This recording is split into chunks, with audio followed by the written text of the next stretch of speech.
Everything that we do in M&A is about the people. It doesn't matter whether it's a service company or a business that makes things. When you acquire a business, just find out what makes everyone's day-to-day life a bit easier. Who are the people that you're going to inherit, and how are you going to look after them? You're listening to Before You Buy or Sell a Business, hosted by Jared Johnson, the top SBA lender in the country. On this show, we break down business acquisitions, talk to industry pros, and provide real-world advice for buyers and sellers.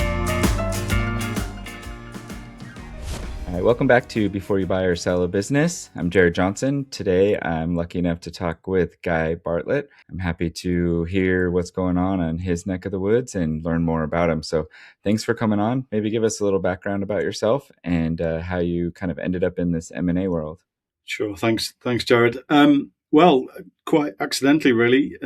So I, as a young man, thought I would be a career soldier. So joined the British Army when I was 18. Quite soon after that, to my surprise, I ended up with some school qualifications, which meant that I could have become an officer, much to my amazement. So the Army said, hey, we'll sponsor you at university if you want to do that or transfer to the reserves. So I found myself with a bit of time, so I got a job working in the printing industry, which I found really interesting. And then all my spare time was running around in green in what became the British Army Reserve. So I had a kind of best of both worlds, really. And so I worked in print and marketing services industry for quite a while, kind of worked my way up. And then one day someone said, come and join me. One day, my son, all this will be yours.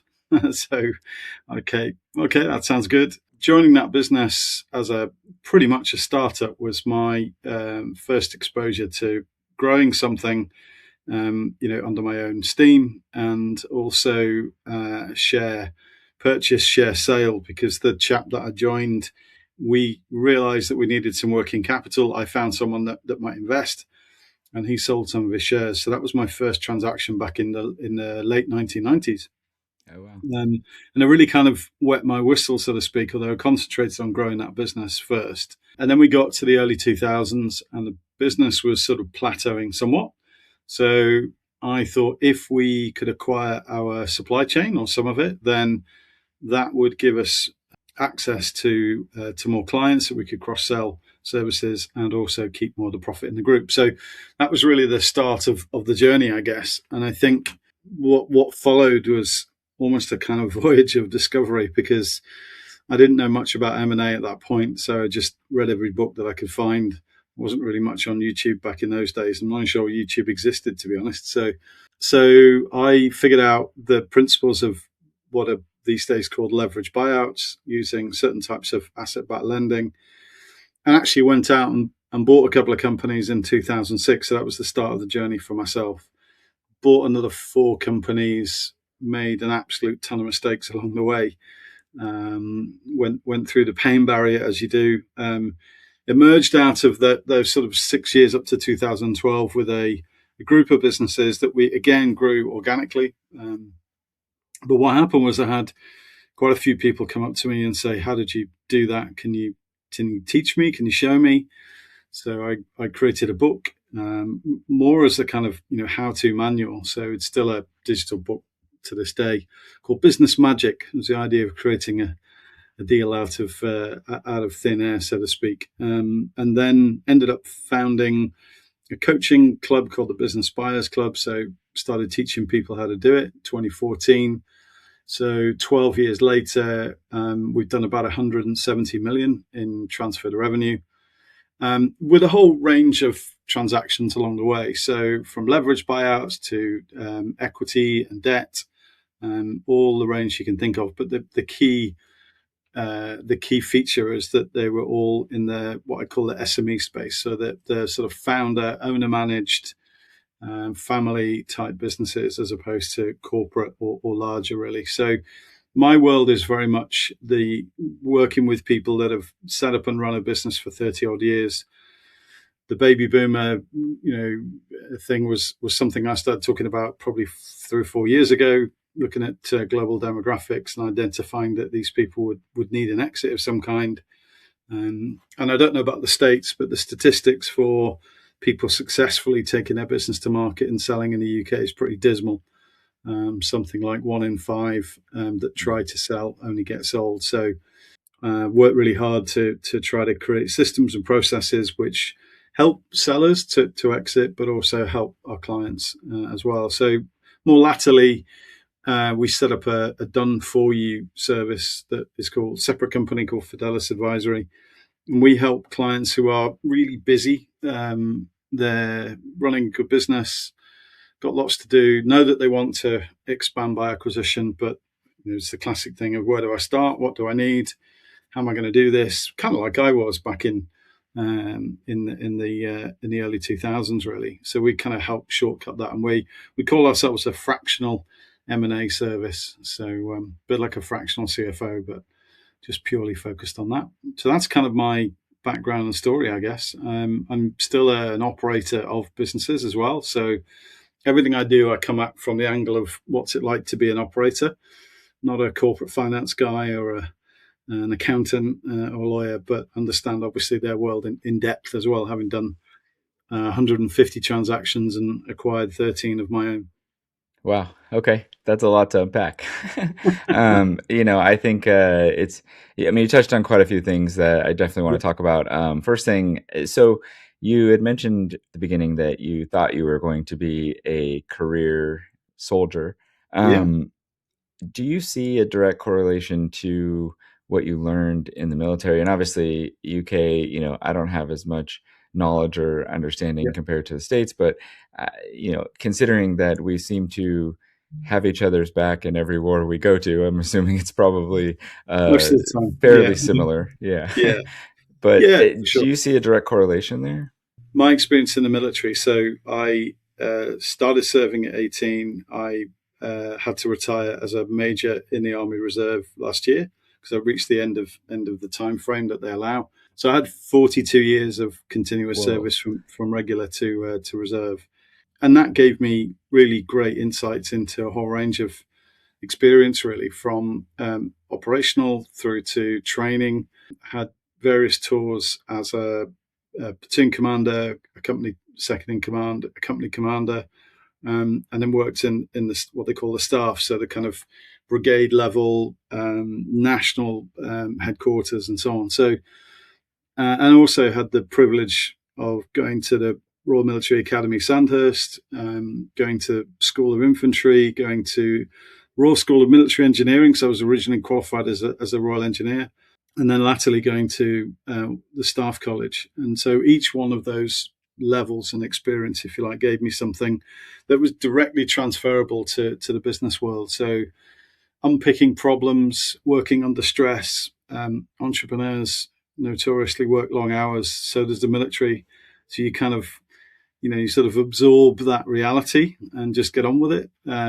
Tenacity, stickability, dealing with things under pressure. Being able to think straight when everything's coming at you, sorting priorities, dealing with people. For me, what I love about M&A is the people side of it, not the numbers, although I do that all the time. But everything that we do for me in M&A is about the people. When you buy a business, you're buying people fundamentally. It doesn't matter whether it's a service company or a business that makes things. It's all about the people in that business, big or small, because without them, the business won't thrive and succeed.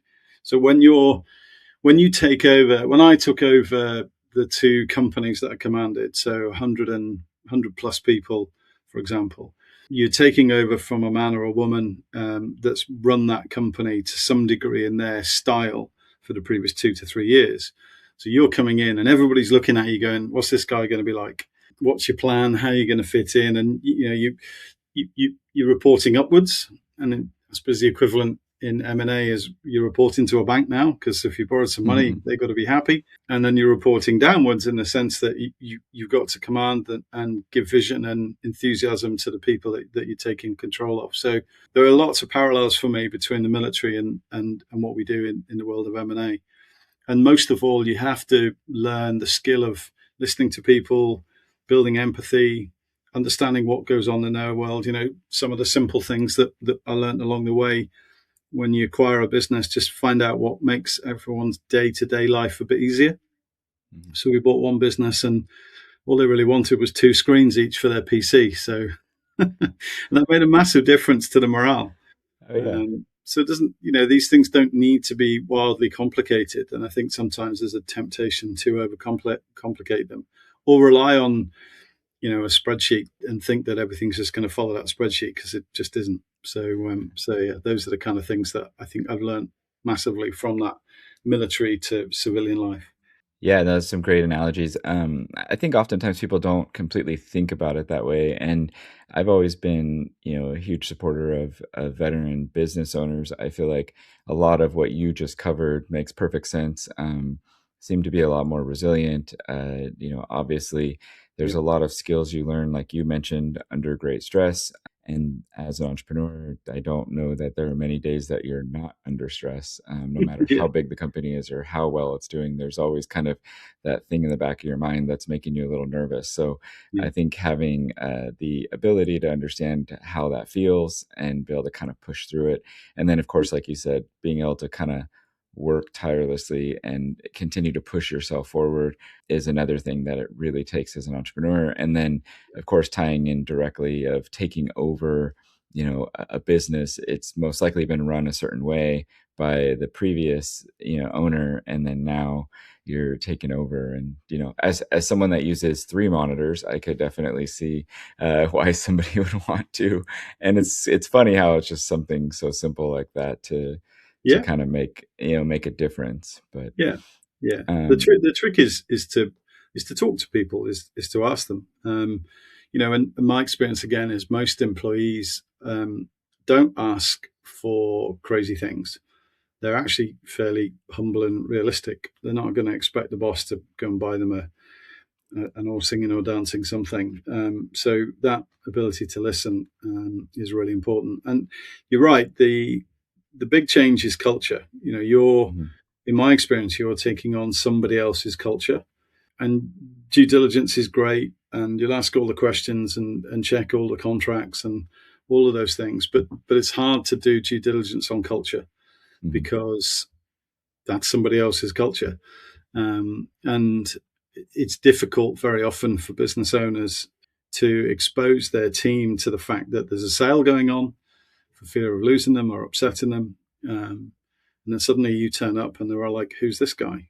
So that's a an emotional intelligence skill set that I think is vital to be successful in the transition. I call it the transition trenches. When you're in the transition trenches, then everything's coming at you and you're trying to figure out what's going on. You're trying to make sure that the business actually is what you thought you were buying from a technical and legal and financial point of view. And then you got all these new people and they're looking at you and you're looking at them. And there's quite there's quite a bit there to work through, really. And every business is different. Some have got good, strong C-suite.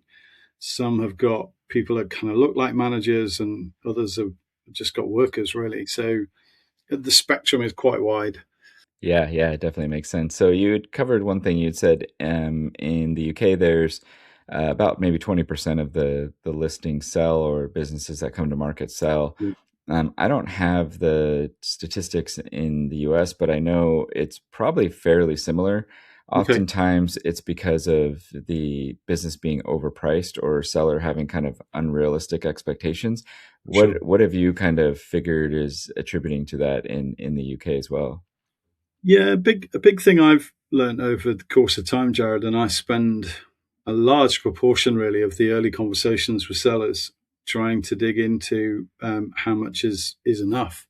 And what I find is that, unfortunately, people often come to the decision to sell without sufficient preparation.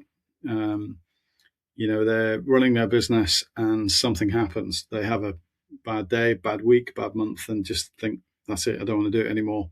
Go on Google, get battered with business brokers, listen to all the stories about how amazing they are, and hey presto, they're on the market. And the mental adjustment around that, and in the UK particularly, brokers are not regulated, and secondly, will have a tendency to promise a decent price or a high price in return for the take-on fee. So a lot of, like, the biggest broker in the UK, which is a big firm, they have something like 1,000 mandates at any one time and are charging between 10 and £20,000 just for the take-on fee. So you can do the maths. Most of their income derives from the new take-ons, really. And so the problem is partly the seller, partly how they're set up. So what we try to do is to encourage sellers, if they haven't already done it, to have a conversation with a wealth manager or a financial advisor and say, look, get a real proper understanding of how much money you need to do the thing that you want to do next. Now, that might be retirement, or it might be, I just want to get rid of this business and go and do something else. But everyone has a need for some kind of income stream. So it may well be that you find that a lower price would still achieve the goal that you have in mind, but no one's actually said that. In other words, there's a context then to the price that a buyer is offering, because all too often sellers think that they're being chipped on the price and that you're trying to just sort of reduce the price down because that's what people think haggling is about. But usually, certainly for me, and I think for quite a few other buyers, we actually just say, well, what is achievable, what is fundable, whether that's a combination of debt or deferred consideration or equity or whatever it might be, whatever that funding structure is. Ultimately, people are more concerned about, will it survive the transaction, and will the business survive, and will I get my money out that way? So helping people to understand that and help them to understand what is a contextual number instead of just a number that a broker's promised them, I find usually starts to help break down some of those challenges. And sometimes the conclusion is, look, your business isn't ready, or your business can't give you what you need. So either keep the business and make it better and make it worth more, or accept that reality and adjust what you're going to do afterwards, whether that's carry on working or, whatever it might be. So that's the hardest part, is getting people to have the right context, I think, for what they need and whether their business can deliver that value for them now or in the future, or not at all. And then there's a better conversation, rather than just plucking a figure out of the air and going, here you go, I want this. And it always makes me laugh. If there's two partners, it's usually $1 million each, regardless of what the EBITDA is, so that they can get that down to the pub and brag to their friends that I got $1 million for my business. So some of that goes on as well. Yeah, it definitely makes sense. And I totally agree with you. I think it's probably almost exactly the same issues most of the time that we run into here, is just kind of being unrealistic. And like you mentioned, not being regulated, same thing in the US. There are some states that require to at least have like a real estate license. I think there's a couple states that have a certificate that just says that they're a business broker, but they're not going through any kind of formal training, like, a real estate agent. There's not a group that you can sort of go and complain to and, have disciplinary action. And so there, unfortunately, are quite a few brokers that will, kind of tell people what they want to hear. And it's either that they're doing it maliciously to try to get the listing, or they frankly don't understand how to value a business or what it's going to sell for. And then you get a seller who, the second you tell them a number, they've spent that money in their head, right? They're out, they're on vacation, they're buying a fishing boat, they're whatever. And then trying to talk them down from that is almost impossible. So, it doesn't do anybody any good. And I know buyers are tired of it. There's probably a whole nother issue there that the buyers could be, a pain as well, and being unrealistic and not really understanding the process. But really, when it comes down to what you're talking about listings, it sounds like it's the exact same problem. And so hopefully we can get it fixed sometime soon. Well, I'm always optimistic, and I'm always working to try to help people, because if you run a business for 30 odd years and it's time, then hopefully the business has paid off your mortgage and put your kids through college or university, and stuck some money in a pension for you. So hopefully the sale is then what I would call icing on the cake, as opposed to the cake itself. It's your beer money. But if you meet people who haven't yet got the cake, then that's a much bigger problem. That's where it gets hard, and people hang on for too long. I've dealt with numerous now 70, 80-year-old guys. One guy in particular just died. We had a deal structured. I'd even managed to get the broker to to see the benefit of it. And then the guy's lawyer got involved and started questioning everything, and he was 80, I think he was 85, 86, something like that. Loved his business. You could tell that it kind of kept him going, Yeah. but he really, really needed to, to retire, and couldn't make the decision. So my client walked away, which was fairly reasonable. And then a few months later, I heard that he'd passed away, and the business closed, and all the assets were sold off, and everyone was made redundant. So, That's awful. Yeah. it's terrible. And I'm not saying that's common, but I see a lot of much older sellers who have waited too long, and then they're kind of attached to that business. I had one business I tried to buy 2 years ago, and the founder, who was the father, was really kind of stubborn. And he got this idea in his head that the business was worth something because he'd had it for 30 or 40 years, and kind of ignored the fact that a nice house, boat, all that sort of stuff. And the two younger sons were minority shareholders, and they couldn't get him to let go, even though it was a fairly decent deal. And then the business went into administration, into insolvency. So everyone loses on that basis. Yeah. So that doesn't make me happy at all. And we're actually working on a package to see if we can rescue that right now. But yeah, that is something that I see all too often, is that kind of older mindset, and trying to help people to let go. Yeah, okay, they need security. They need to know that they're going to get their cash out, and there's good ways that we can do that. But it's still making that mental leap to let go. Yeah, that definitely makes sense. So switching gears a little bit. So I've had a few people that I've talked to that have acquired companies in the UK that are US based. Maybe they have a holding company, or they feel like there's better value there. And I've heard a couple horror stories. So if you had somebody that's listening that is from another country that wants to come into the UK and buy a company, what advice would you give them in the way of like due diligence? Would you advise them just to not do it at all? Kind of what would you say to somebody that says, hey, I think I want to buy a company in the UK and I'm from another country? Sure. I guess my first question would be, what size of enterprise do we think people would be interested in? Can you give me some examples? Probably more kind of small to medium size. Okay. Maybe less than 50 to 100 employees, probably less than 10 million in revenue, 15 million in revenue. Yeah. Okay. So I think it's split. I think there's a point where business with 10 to 15 million revenue in the UK, in order for it to be doing that consistently, will probably have a decent enough day-to-day management team that are delivering that sort of repetitive performance in the business. So for an overseas investor to come into a business like that, I think a number of things are critical. First of all, what do you want to do with it? What's the plan? What's the vision? Do you want to buy it and hold it? Do you want to buy it, make it bigger and sell it?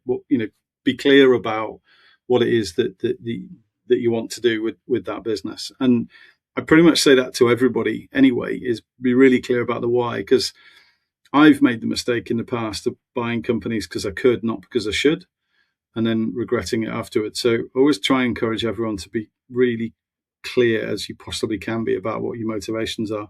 Second question is then, again, back to what I said before about people, Jared. So who are the people that you're going to inherit, and how are you going to look after them? So if they're going to deliver the day-to-day performance in that business, they need confidence, they need belief, they need a sense of vision. So if you're wanting to invest or acquire something like that in the UK, you've got to be the new leader. You've got to replace the leader, and you have to be prepared to spend some time. Time is the biggest investment aside from cash. So you have to be clear with yourself, is that time that you can invest and spend. That time might reduce over the course of time, but to begin with, you've got to physically be present, in my opinion. I don't think that you can realistically buy a business and run it from a distance, and certainly not across the Atlantic Ocean. So that would be my first and second points. I think the third point then is as you would with most businesses, really, what are the reward factors for that team to deliver your outcome? So you've got your spreadsheet, you've got your plan. How is that team going to be incentivized? How are they going to be retained? What tools in the UK? So, for example, we have our tax authorities are called HMRC. Yours are the IRS. And in the UK, we have enterprise incentive scheme, which is for management. We also have something called growth shares. So you've got to be aware of that, and you've got to look at what are the tax efficient tools that you could deploy in the transaction to encourage that team to stay and continue to grow the business or achieve the outcome that you want. So a good bit of advice in terms of those structures will stand you in good stead. And they'll go a long way to convince that management team that you're serious about what you plan to do and you're not going to break it up or be an absentee landlord and all those sorts of things, really. And I think the final bit of advice would be to look really carefully at the general UK economy right now is a mixed bag, a really big mixed bag. We've got a socialist government who are just doing crazy things with tax. We've got an overblown state and degree of bureaucracy, which isn't particularly helpful in a business environment. But for all of that, I think there are great bargains for the right buyer, for the right deal structures. And slowly but surely, the message, I think, is filtering down to sellers that they have to accept a deal structure which includes some cash and some deferred consideration. And we've got a very strong legal tool which includes a security bond for deferred consideration, which, if it's deployed in the right manner for the buyer and seller, is really powerful. So things like that, which will help you to get the right deal structure and manage that business in an effective way to achieve the outcome. I'd say those would be the kind of the four things. But spend a bit of time looking at the sectors in the UK. Research now is so powerful with AI. Tools like Perplexity is a great tool for research. I use it all the time. Obviously, Claude. Probably the fifth thing is think about how you're going to execute. What's your execution team? Legal, accounting, because you're going to need that in the UK. If you don't have those contacts, you need to find someone that does. That's why we exist, for example. But there's others out there, really. So, and business is a team sport, isn't it? So, who's your team? How are you going to make that work? And I think if you do it in that sort of planned process, then there's no reason why an overseas investor can't be successful. I think America's still the biggest investor in the UK economy, so that tells you plenty. We speak a common language, although you have some strange ways of using it compared to us, but pretty much we're the same. So, yeah, those would be I'm sure it'd say the same thing, right? Yeah. So those would be my key bits of advice, if that's helpful. Okay. Yeah, no, I think that was some absolutely great advice. So you had mentioned, I believe you said you had acquired 13 companies now. Yep. You said you had made quite a bit of mistakes along the way. Maybe you could talk about one or two of those and what you would have done differently so that, hopefully somebody listening doesn't make the same mistake. Yeah, for sure. It's not fun talking about the things that go wrong, but you get more value from sharing that than you do from the stuff that goes well, for obvious reasons. I think some of the lowlights, not highlights, lowlights were we bought a business where our due diligence was largely on handshake. We took the word of the seller, who seemed like a nice guy, rather too literally. The business it had quite a concentration. About 80% of the revenue was a government contract. And we looked at the contract and said, yeah, it's a government program, good money, etc. What we didn't know and didn't really dig around was the longevity of that contract. So 4 or 5 months after we bought the business, the government pulled the contract. So massive part of our revenue disappeared. The seller was aware of that possibility, but obviously didn't share it with us. So we had an awkward conversation to say, what should we do? And we ended up just closing the business. The guys that worked in the firm were fine because they had skills that were much in demand. So they pretty much walked into new jobs straight away. But for us, it was just a waste of time and a small amount of cash, really. So that was big disappointment. So really spend a bit of time working on your due diligence and checking things. And as nice as the seller is, without offending anybody, you've got to push back and you've got to do those checks really, and dig and dig and dig until you're satisfied, and always check contracts. So I think that's one of them. One of the other deals that was a massive disappointment was in the construction sector. We bought a roofing contractor, multi-million revenue, and again an element of due diligence where what happened was the seller had front loaded a lot of the invoicing and payments in the contracts, which meant that he pulled in a lot of the cash in those contracts that had gone into the deal. So he'd pocketed that in the deal because he'd inflated the value of the cash in the ledger. And then we didn't have enough money really to properly finish the jobs, and we just ran into a nightmare. So the money that we'd put in, which was several $100,000, plus the money that we borrowed, we had a really difficult time trying to convince our lender to support the business a bit further. And by the time I'd convinced them, it was too late. So that business had to go into administration, which is just really, really unpleasant. So being careful around the numbers in the business. I'm just thinking of another example where it's more about the people.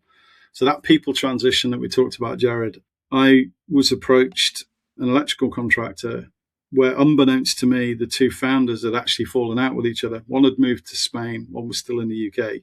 And their proposition was, look, we've got £650,000 worth of contracts. We don't have an appetite to run those contracts. Would you like to take the company?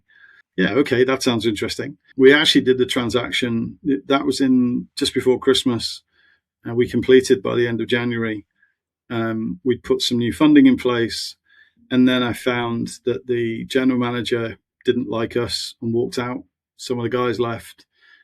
So that cultural transition that I talked about before, that was probably the worst example of that. Within 30 days, all the suppliers had changed their payment terms. So we had to rebank it. Nonetheless, we worked through, we turned it around. We got a ton of work coming in, and we'd retained one of the sellers to help with the local selling and marketing.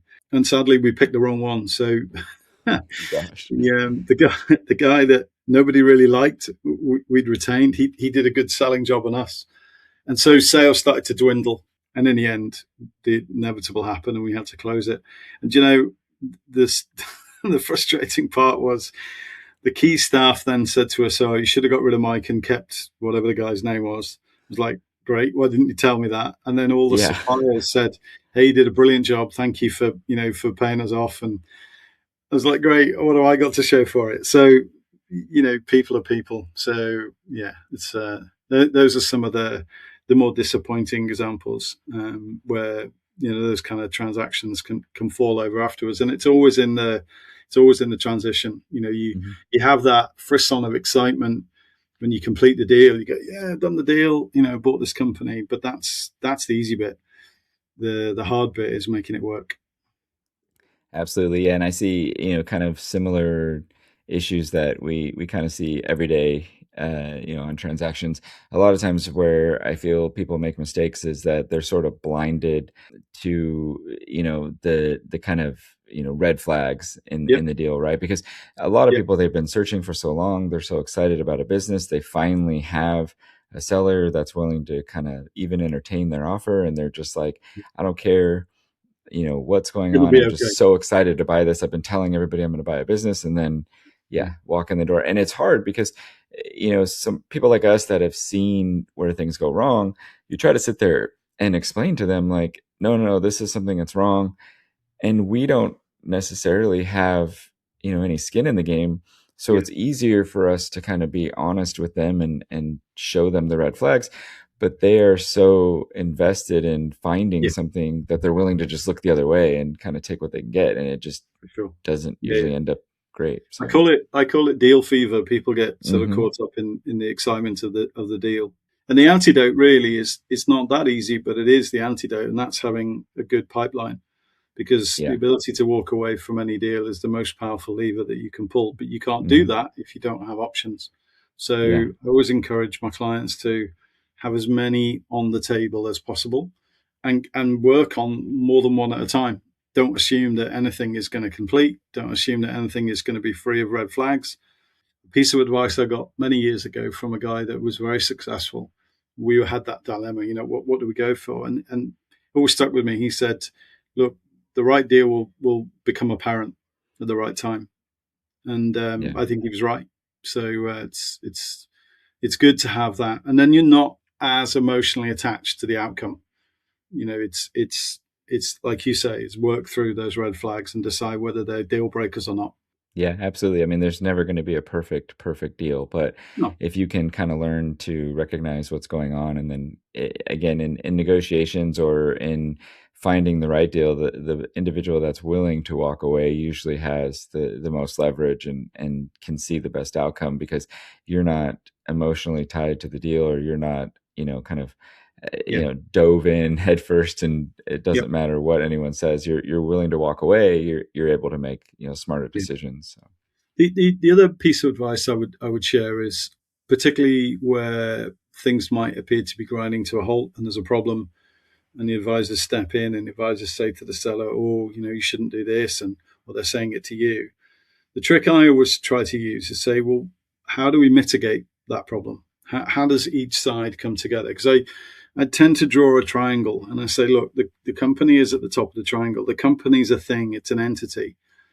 With staff and suppliers and customers. Down here, I'm the buyer, and over here, you're the seller. We have to make that triangle work because each of us relies on the business being successful. And so, if we see a problem, how do we mitigate? And sometimes I'll say to lawyers, what has to happen for this not to be a problem? And they're very good, unfortunately, at pointing out the potential risks. But when you challenge them to come up with a solution to that, they'll say, well, that's not my problem, but it is their problem. So I say, well, okay, in legal terms, what would mitigate that? What in the contracts would fix that problem for you? And then that kind of makes them come up with, if you like, at least a legal solution. And then the parties can decide whether that potential legal solution fixes the problem. Yeah. And when you approach it that way, eventually you usually find a solution that both sides are, if the commitment is there, the desire is there to complete, and people are being honest and straightforward, usually that's the way to solve whatever the red flag is in some form or other, rather than, as you say, the buyer just going, hey, it'll be fine, because it won't. Yeah, I yeah. can definitely say that. If anyone ever says to me, yeah, I'll be all right, then it won't be. So No, unless sure. you've got endless piles of money, Yeah. and you're willing to continue to throw it on the fire. Yeah, exactly. Yeah. I've made far too many lawyers very wealthy and put their kids through private school with the fees that I tell my kids that all the time. Like, who wins yeah. in that? The lawyers. They're the ones that always get paid, Yep, no exactly. matter what. So Yeah, yeah. yeah, yeah, All right. So earlier you had talked about, kind of briefly what a lot of people in the U.S. call like the silver tsunami, or, yeah. basically baby boomers retiring. I think we're definitely seeing that. I don't know where we're at kind of in that cycle. It's been consistently busy for the last probably 5 or 6 years for me. Where do you see that the industry's going? If you had a kind of crystal ball and you could point out 5 to 10 years from now, where do you think it's headed? It's a good question. I mean, statistically in the UK, we have 5.6 million businesses, give or take. Obviously, each year new businesses are formed, so there's that going on. But in 24-25, 762,000 companies closed in the UK. Whoa. So not all of those, would be, some would be through insolvency, some would be just simply people don't even know that they can sell their company, so they just assume that they've got to close it. Mm-hmm. And some will be a kind of just a sale that didn't work out. So the key to that is how many are coming into the market, how many are being created. Have we got more or less than 762? And I think I saw some stats recently where, for the first time, the overall universe of companies in the UK fell in numbers. So it's been a consistent climb over many years, and now we're seeing that. So the latest, I lose track of which gen we're talking about, but the latest gen probably are not as interested in business. Certainly, second, third generation are not particularly interested in taking on their parents' businesses. My daughter and I laugh about it because she's like, see how hard you work. I don't want to do that. And it's like, okay. So I think that we have another 5 years of transition. That's my feeling based on the demographics. Where we go after that, I don't know. Is really a hard one to ask, because politics and economics are part of that mix. And some of the things, for me anyway, that the UK politicians are doing are frankly insane. We have an enormous debt pile in the UK, and the amount of interest payments that we pay to cover that debt is more than our defence budget. That's just bonkers. Yeah. The volume of state enterprises, civil servants, departments is almost more than the private sector, and it's the private sector that generates tax that pays for everything. So unless we see a change in politics and economics, I'm not really sure where we're going to end up, really. But something's got to break. And over the course of, I'm optimistic in the sense that over the course of time, I'm talking centuries, not decades, mankind has figured out a way to sort of rebalance things, really. So I'm still optimistic that we'll find that solution. But for us in M&A, I think the next 5 years is still a fantastic time to be in the market, to provide solutions to people that need to exit their business, to do it properly, safely, creatively, so everyone benefits. And that transition of tax-paying businesses continues. Whether we operate in a tough environment, which we do right now, whether that will get better or not, I don't know. But businesses still need to exist. So I'm optimistic that there'll be enough people saying, hey, yeah, I want to do that. And I try my best to, share my knowledge and educate people and help them to make the right decisions and avoid some of the mistakes that I've made, which were painful and expensive. So, I'm always an optimist, Jared. So, yeah, I'm going to go with that. All right. We'll stick with it, and I hope you're right. I agree. I think the other side of what I've seen in the States has been with the transition. We're seeing some better buyers come into the space. They've been a little bit more well equipped, and my hope is that in 5 to 10 years they will be exiting, whether they're done or trading up into something larger. And so hopefully those listings and the seller's expectations, all of that stuff will be a little bit cleaner than what we've seen before, because they've been through the process and they seem to be a little bit more well educated. So hopefully that's the case. But I agree. I mean, you never really know with any kind of like government and economic uncertainty. It seems to kind of always be the outlier. And then same thing with, access to credit, right? If banks make a major change and pull back, or government programs go away, then it could really, really impact the market. Yeah, and that's where we've pioneered a number of techniques for vendor or business finance deals, because debt's expensive, it's risky, you lose control. Even if you are servicing the debt, there's always a risk that a bank will change their policy and you're in hock to them, really. So I love those sort of self-funded structures if they're done right. And like you say, if me as a buyer have used that methodology successfully to buy, why wouldn't I repeat that to sell? Yeah. So yeah, I'm optimistic like you that is the natural pattern that hopefully will follow. Yeah, exactly. Well, this has been packed full of a lot of great advice, obviously real world experience from you. So I have 2 final questions. First one, do you have a mentor, or have you ever had a mentor? I have had mentors in the past. I had a chairman who had grown a very successful group into an IPO. So I had the benefit of his experience in probably sort of 10 years ago. And I work with a scaling coach. So a guy that is helping me to envisage where we go in terms of our scaling, really. So I think you have to have a team around you, whether it's a coach or a mentor or both. And always be asking questions, be curious. How does that work? How does that, who does that? And who do you know? And your net worth is your network. So build that, work on that, get good people around you. And if you're the smartest one in the room, you're in the wrong room. Absolutely. I completely agree with you. I tell my kids that all the time. Yeah. So yeah, even athletically, right? I mean, it's kind of the same thing as you Yeah. look at it and go, hey, if you are consistently winning, or if the individuals that are around you are not as motivated as you and you want to do better, you've got to change. You've got to get out of that, Yeah. the stronghold of those individuals and go, Yeah. spend time with people that are, above Push you, yourself. or where you want to end up. Yeah. Yeah. Makes sense. I always played better squash when I played someone who would beat me, and I always played better rugby when I played in a better team. So for sure. I love it. Yeah. Well, I've never played either one, so But I've never maybe one played day you'll have to American tell. football, so there you go. There you go. Yeah, yeah, exactly. I played too much of that. I have a lot of injuries from it. Yeah. Okay, Yeah. final question. What motivates you?